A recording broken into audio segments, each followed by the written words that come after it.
Ladies and gentlemen, boys and girls, children of all ages, it's me, the Lou D. Oh, I don't know if I cut out there. Double G. And today we are talking about Dandadan Season 1. Hopefully this is one of many videos praising Dandadan, okay? The last review I put on this channel was bad review. I did not like that movie. However, that's all in the past now, my friends. Instead, we're talking about present and future. And the future of anime is, in fact, Dandadan. So we start off with the show with two characters. Ken Takakura, aka Okarun, who's given that name by the other main character, Miss Momo Ayase. Both in high school. Both weird in their own ways. Momo's a very popular girl. Okarun's a very not popular boy. And they somehow cross paths. Main reason being she sees him getting bullied and she feels bad for him. Now, that's how it starts. As time progresses, it's very obvious that he is ready to argue with her.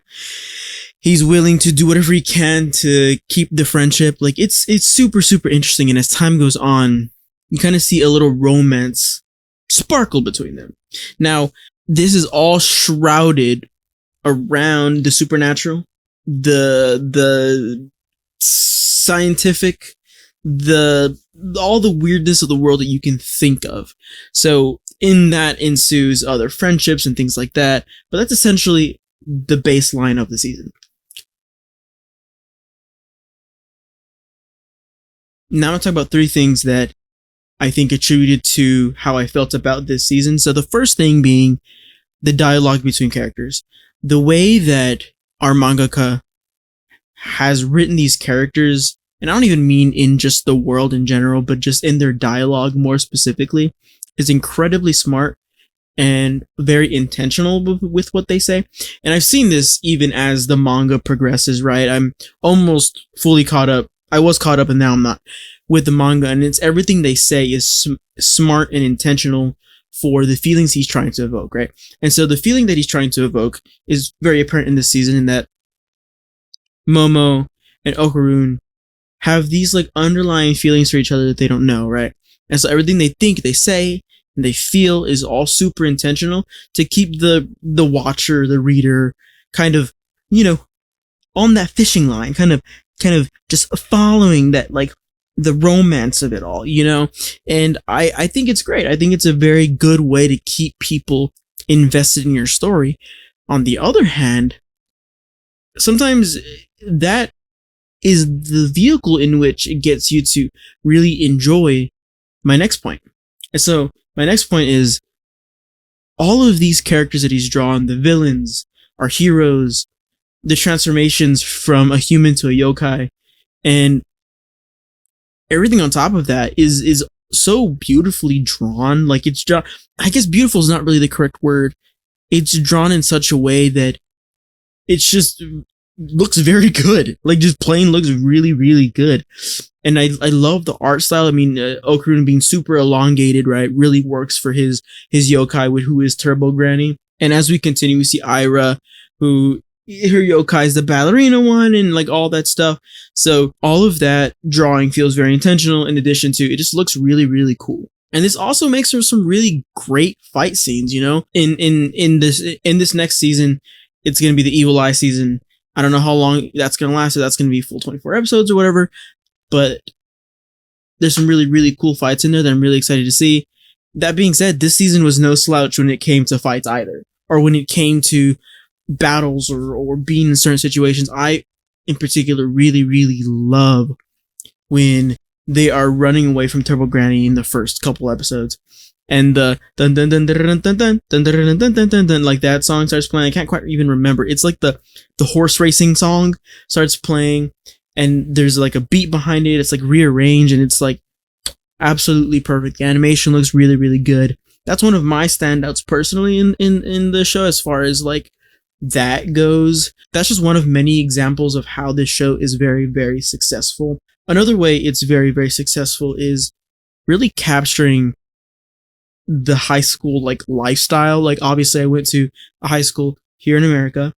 This is in Japan, but it feels like that adolescent like angst is universal to everybody, because the whole like liking a girl and then like maybe she likes you back, maybe she does, maybe she doesn't, like all of that stuff, surely 110% is like super relatable to like everybody. Now it doesn't work out for everybody, right? And I know our buddy Okaroon's having like a hard time with it right now that Gigi's in the picture, and he's like, whoa, we're gonna go stay at his house, like now this is like super super weird.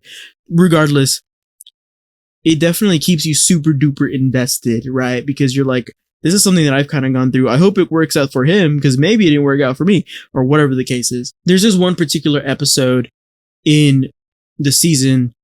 I can't quite remember the name of it at the moment, but it's episode 7. I remember the number, and it was to a crueler world. I think that's the name of the episode. It's just one of those like Demon Slayer-esque episodes where you get a full 15-20 minutes of the backstory of the villain that just died, or the villain that just got beaten, and all of a sudden you feel so bad for this villain or this enemy or whatever, because they had a horrible life leading up to becoming a demon, right? And so this kind of takes a little bit from that and makes it into its own, right? And it's discussed, and it's kind of Jujutsu Kaisen in a way as well, that like people can become yokai after they have been shocked, or like have like had a lot of emotions or feeling or whatever, kind of sort of like how a person can become a cursed spirit, right? In Jujutsu, kind of a similar thought, except this is heightened in a lot of ways. Like, sure, in Jujutsu they can become a higher grade spirit and all of those things, but a yokai is very, very specific. At least thus far in the manga, I can't quite remember. I haven't seen a person who's become a yokai ever have like any grades to them. It's just like they're just powerful as fuck, boy, you know? So that episode in itself, the story's really, really good. The animation's really, really good. It for a moment kind of makes me realize, like, okay, this mangaka can absolutely write outside of this story, right? And he's just using these little things as avenues to kind of write whatever the fuck he wants. And that's super evident in the manga. And if you want to watch my other video where I talk about up until that point when I caught up to the manga and my thoughts on it, please go watch it. But he has a kaiju battle. And in this season, it's like so hard to think about how we would even get to a kaiju battle. Because to this far, we've only seen supernatural stuff. We've only seen like aliens, right? And that's kind of like the bulk of it. And like seeing a kaiju come out, you're like, where the fuck did this come from? So I'm really excited to see what they do in the coming seasons. My third and final point is that during like the course of this season and even reading the manga, it's so evident that like you kind of like are made to dislike a character at the get-go, and then as time goes on you really, really like them. And this is evident with Turbo Granny, just as an example, Ira, and Gigi. I mean, okay, maybe not Gigi at this point, but like the introduction of Gigi, right, poses a threat for Okaroon immediately. Like his very existence has shifted the balance of power in the world. And God, boy, don't you just end up liking him? You know, like even after the first couple of episodes, you're like, okay, I can get with this guy. He's a silly guy, but like I'm down with it, you know? Turbo Granny, I mean, she was trying to take Okaroon's balls and shit, and you like, she turns into a cat and she's just funny. She's just like great to have around. Same thing with Ira. Ira was a little freaking bitch baby in the beginning, and then now she's like, oh wait, I'm actually like, she's being helpful and shit, you know? Like she's being super, super helpful when shit goes down, you know? And I think that's super, super great. In addition to that, Granny Seiko is great. She is obviously there just kind of as a mentor character, right? But like, it's still really, really cool to have her. Like, you're just wondering, why is she so young? Is this just because the mangaka was like, oh, I'm just gonna like throw shit in there and it's just gonna be kind of like whatever? And it's truthfully, that might just be it, man. That just may be it. And I'm okay with that.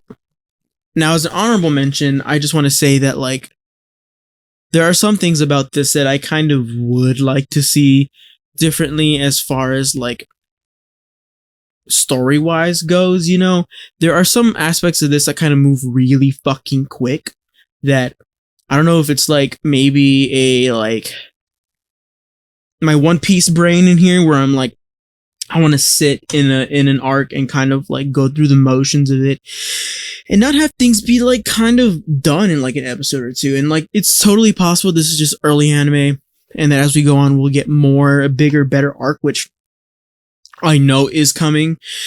But even in the manga they feel really quick, so just kind of maybe in the anime it gets paced a little better as far as like we get to sit in the moment a little bit. And I do think that there's opportunity in the manga for more in the manga is to like have moments with Momo and Okarun, having realization moments for Okarun that like kind of, you know, you can take that moment. And even for other characters I'm not going to mention yet because nobody's going to know who they are unless they read the manga, but there are opportunities there. It's just right now it feels really, really fast. And I like to sit in an arc. I like to sit in a story for a moment. That's why I liked episode 7 so much, because we spent an extended amount of time on a villain's story, which I think is really good for the most part.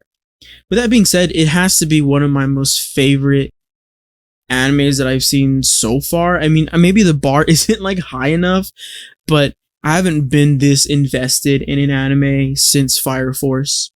You know, obviously I love One Piece. Obviously I love Naruto. Like there are many animes that I really do like, including like My Hero, Jujutsu. Like I love all of these animes, but this one in particular and Fire Force I've never felt so like intensely about. And I think it's due to the like the writing. I think it's due to the art. I think it's due to like all of those things. And so if you want to say Louie is I'm sorry, I almost said Louie is a One Piece glazer, which is absolutely true, by the way. Favorite anime of all time, One Piece. But if you want to say Louie is a Dandadan glazer, please call me the glitty glazier gladiator because I do love that shit, dude. Anyway, if you want to see some more reviews, you want to see me review another anime, please let me know. The next one's going to be Solo Leveling. I'm really excited to get into that one. Another possible anime of the year contender. So I've heard. Anyways, see ya.